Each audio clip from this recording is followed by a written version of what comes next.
noche vamos a ver la parte económica de la pandemia, ¿no? Cómo con la construcción en algún punto se puede tener algo de dinamismo en los puestos de trabajo, ¿no, Así Facu? es, sí, Diana. Para tener un poco, quizás un caso testigo de cómo está la economía argentina y la posibilidad de salir de esta situación de crisis en la que estamos y en la que seguramente los próximos meses se va a sentir y mucho.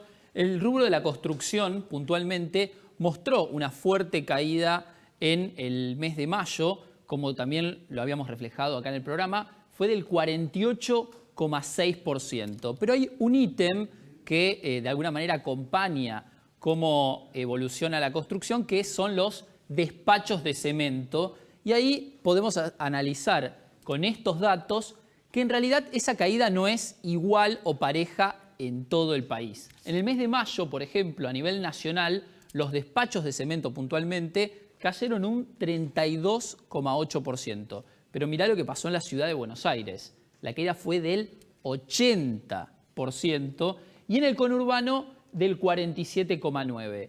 Me preguntarás qué pasa en el interior del país, si también las caídas fueron así. En realidad hubo regiones ya en el mes de mayo que incluso mostraron crecimientos con respecto al mismo mes del año anterior. Y esto tiene que ver con, en parte, la flexibilización y en parte con también algunas situaciones que se están dando con respecto a la caída en el precio real de la construcción, que hace que haya más despachos de cemento, sobre todo de las bolsas de cemento, de aquellos que, por ejemplo, reparan su vivienda o hacen alguna ampliación en la vivienda. Entonces, esta situación, en base a lo que reflejan los despachos de cementos a nivel nacional, muestran que la situación económica no se está dando del mismo modo, Paco, la misma situación en todo el país. ¿No? En lo que me da para pensar, en algún punto, si la industria que conlleva todo esto de la construcción, todo el tiempo se venía coqueteando de volver a reanudarla por la pandemia, ¿no? Entonces, ahí ir viendo también qué es lo que sucede. Pero, bueno, los números son bastante difíciles. Obviamente los números siguen siendo muy negativos en lo que es el dato general nacional y con respecto al año anterior. Pero, como te decía, hay algunos esbozos de recuperación o de situaciones mejores en una región del país que en otra. Y eso también se reflejó en el mes de junio en lo que tiene que ver con la venta de insumos para la construcción, que trepó un 1,7% interanual. Esto no es versus mayo, sino es versus el mes de junio del año pasado. Y ahí referentes de la industria explican que en parte esto que te decía, de que el costo de la construcción en dólares está realmente muy bajo y viene cayendo con respecto a los picos de los últimos años, y eso motoriza de alguna manera que la gente vuelva a construir, también como refugio de valor histórico de la Argentina, el tema de la construcción. ¿Y qué pasa con este sector y los empleos, que es otro de los puntos que... Veníamos hablando de la cantidad de desempleo que puede llegar a quedar por la pandemia, quizás en algún punto también varios sectores de nuestro país pueden encontrar rápidamente trabajo allí. Exactamente, es un sector muy dinámico en materia de empleo, pero mirá lo que es la situación febrero a abril, según datos oficiales. El sector formal de la construcción tenía 355.000 trabajadores, es decir, ya había perdido 50.000 trabajadores durante el gobierno de Macri, durante los 4 años de Macri. Y ahora perdió otros 56.000 en los primeros 2 meses de la cuarentena, porque este dato es al 30 de abril, quedaban solamente cerca de 300.000 trabajadores formales en la construcción. Lo que se espera, o lo que nos tenemos que preguntar en realidad, es si se va a dinamizar tanto la obra pública como la obra privada en los próximos meses para que este número de 56.000 personas que perdieron su trabajo lo recuperen rápidamente y sea parte de la reactivación que necesita la Argentina. En esto venimos siempre hablando de construcción en general. ¿Y la obra se da de forma privada o pública? Exacto. Hay las dos cosas en realidad. La obra pública en realidad está muy parada. Obviamente el Estado está emitiendo muy fuerte para tapar todos los baches y todos los planes que se generaron justamente para paliar la situación de crisis. Pero históricamente la obra pública fue de lo más dinamizante de la economía, no solo en la Argentina, sino a nivel mundial. Y la obra privada, como también te comentaba hace un momento, es clave en la Argentina también como refugio de valor. La construcción de propiedades, de departamentos, para básicamente capitalizarse y resguardar los pesos a través de los bienes que se venden en dólares, que Si son la los construcción departamentos. puede generar este dinamismo que la economía de la pospandemia nos va a dejar, o que ya nos está dejando prácticamente, ¿en el resto del mundo pasa lo mismo? Se da similar, exactamente, la situación vinculada sobre todo a la construcción como una salida de la pandemia. Hay distintos programas en el mundo, obviamente tienen otra economía y otro plafón desde donde sale, pero sí la obra, tanto pública como privada, en todo el mundo es de los más dinamizantes en materia de generación de empleo, sobre todo. Hay que ver en los próximos meses qué sucede en otros países, particularmente Estados Unidos, que es el dato que tengo en la cabeza. Hubo recuperación en el mes de junio con respecto a el tema de la construcción también. Bueno, en algún punto es uno de los sectores que podrían empezar como a darle más dinámica a todo lo que es la economía de la pospandemia, que se viene difícil. Vos durante todos estos días, Facundo, nos venías presentando números en rojo por parte de una economía de pospandemia que, si uno empieza a pensar, se tiene que comenzar a reactivar en algún punto. No sé si tengo en comunicación telefónica a Gonzalo Rondinone, que es doctor en Ciencias Económicas. Gonzalo, ¿me escuchás?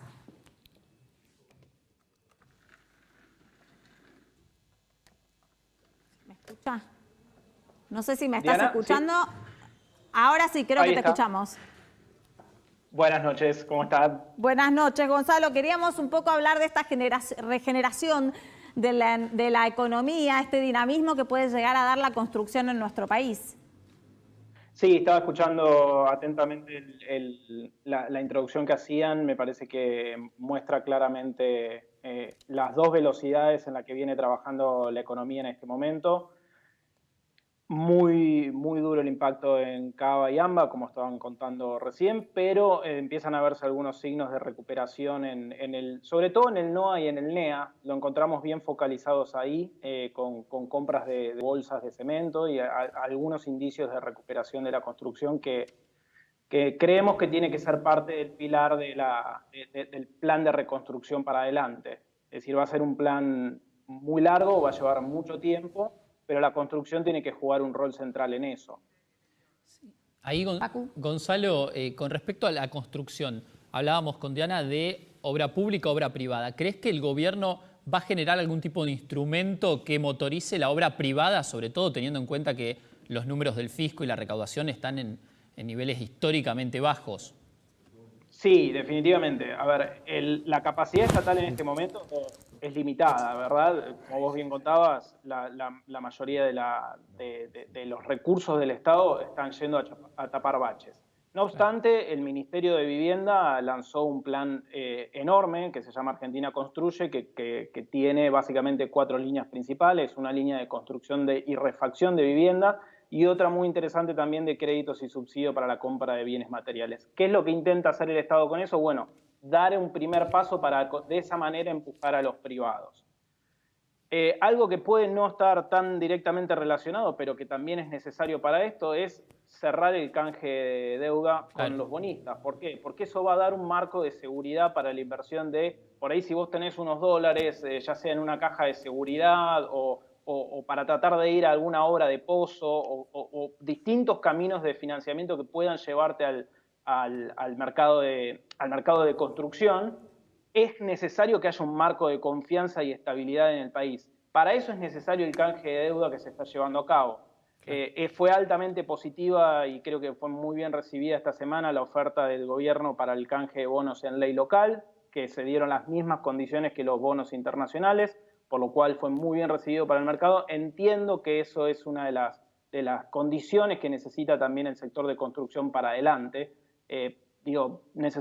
Cuando vas a construir, va a ser una obra que va a llevar X cantidad de meses. Necesitas estabilidad, necesitas conocer el tipo de cambio, necesitas poder hacer un plan de negocios y hacer un flujo de fondos descontados de eso. Para sentarte a hacer ese trabajo necesitas tener algunas variables determinadas. Entonces me parece que el canje de deuda que traiga algo de estabilidad y aire a los mercados va a ayudar también a eso. Me parece que ese es el empuje que está intentando dar el gobierno. Bueno, esta es la estabilidad, este es el marco, el partido que queremos jugar, porque una vez que vos determines cuáles van a ser los intereses de deuda que tengas que pagar, Es muy sencillo, se despejan las cuentas fiscales de alguna manera. Claro. Después podremos decidir si es bueno o no, pero es decir, se despejan las cuentas fiscales. Eso va a dar un marco de estabilidad que va a ayudar también a la construcción. Gonzalo, está Gise acá que te quiere preguntar también. Sí, Gonzalo, el gobierno se va a apoyar básicamente para lanzar su plan económico, su paquete de medidas después de la pandemia en la obra pública. ¿Crees que va a funcionar después de las denuncias que hubo durante el kirchnerismo con el caso de los cuadernos, las empresas que quedaron atemorizadas, ¿no? Porque se vieron envueltas en ese escándalo de corrupción? ¿Crees que puede funcionar de una manera transparente? Yo creo que es posible, Digo, uno siempre tiende a ser positivo, es decir, mientras esas licitaciones y esos procesos se hagan en el mayor marco de transparencia posible, creo que se puede hacer. Hoy hay una urgencia y una necesidad de control. Yo creo que es algo de lo que decía Diana, que le preguntó a Pacho, y a mí me pareció súper interesante, que creo que estamos en un momento donde esta articulación que se está dando entre distintos niveles de gobierno e incluso entre partidos de oficialismo y oposición, tienen que sentar las bases también para una fiscalización y control cruzado. Es decir, hoy lo tenés al jefe de gobierno de la Ciudad de Buenos Aires, al gobernador de la provincia de Buenos Aires y al presidente, dos de ellos del mismo partido político, del otro de otro partido político, sentados, trabajando para adelante, mostrando que se puede. Entonces, muchas de estas obras y estos planes que van a necesitar el empuje de distintas fuerzas políticas, porque va a ser muy largo este proceso de recuperación económica, creo que se debería apoyar en esos lugares para encontrar mecanismos de control cruzado. Y después hay un montón de mecanismos institucionales y jurídicos que deberían funcionar para eso. La sociedad civil tiene que bregar para que esas cosas funcionen. Gonzalo, y más allá de lo que veníamos hablando de las obras, ¿cuáles son las otras áreas de la economía que se pueden empezar como a despertar rápido para esta necesidad que plantea la economía pospandemia? Bueno, yo lo planteo, lo trabajamos en las mesas sectoriales yo estoy trabajando para FAIMA, que es la Federación Argentina de la Industria Maderera. Estuvimos trabajando con el gobierno en las mesas sectoriales y lo planteamos también en dos etapas que deberían ser, digamos, paralelas. Por un lado, es muy importante tratar de sostener las empresas en estos próximos meses. ¿Qué quiero decir con esto? El ATP, es decir, el pago del 50% de salario fue fundamental, pero fue una medida de guerra, es decir, una medida de trinchera. Bueno, frenemos lo que estaba pasando. De acá para adelante hay que empezar a trabajar en esquemas de moratorias fiscales, en esquemas un poco más complejos de cómo empezamos a levantar al paciente una vez que lo estabilizamos. Por otro lado, todos los planes de consumo son necesarios, porque es decir, nada de esto funciona si vos tenés la empresa cerrada, pero no hay un consumidor que viene a la puerta a llevarte el producto. Voy a darte un ejemplo muy claro, Diana. En el sector de muebles y mueblerías, las compras con Ahora 12 subieron 187% respecto a la primera semana de marzo. Tiene un montón de explicaciones esto. Un montón de explicaciones porque la gente pasó mucho tiempo en la casa, encontró que tenía que cambiar la mesa, la silla para trabajar un poco mejor de home office, las empresas empezaron a incentivar. Pero necesitaban invertir algunos pesos que les quedaba de más para que no se devalúen. Totalmente, ese es uno de los caminos.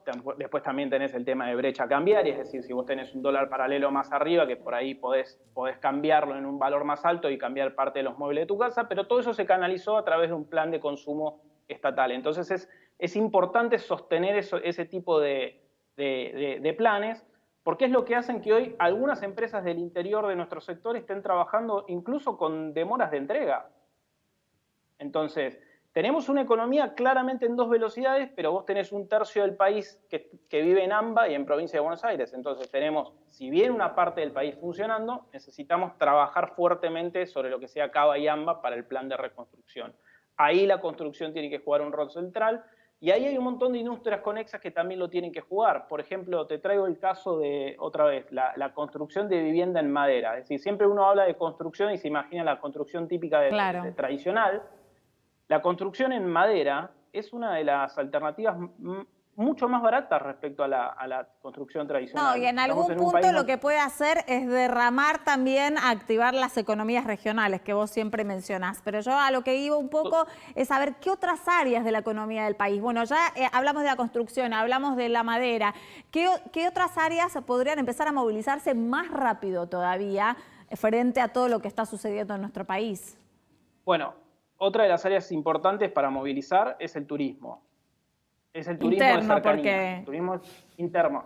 Sí, definitivamente interno. Estoy hablando del turismo de cercanía, el turismo cercano. ¿Por qué? Porque es una de las industrias también que mueve un montón en Argentina. Y es una de las industrias también que cuando empecemos a pensar para adelante qué queremos, de las más golpeadas también. Pero también es una de las que más reactiva. ¿Por qué? Porque reacciona rápido. Vos no necesitas mucho para reactivar el consumo. Es decir, sí necesitas empujar la demanda, pero podés reactivarlo bastante rápido. O sea, vos una vez que cerraste una pyme, una vez que cerraste una empresa, tardás años en volver a abrirla, tardás años cuando vos necesitas recontratar gente, formarla de nuevo. Reabrir el turismo es un poco más rápido. Hablo del de cercanía. Entonces me parece que esa es otra de las áreas importantes para apuntalar pronto. De hecho, bueno, el gobierno está pensando algunas medidas de ese tipo. Y en cuanto no se pueda también viajar afuera, claramente las próximas vacaciones de la gente va a ser en destinos locales. Claro.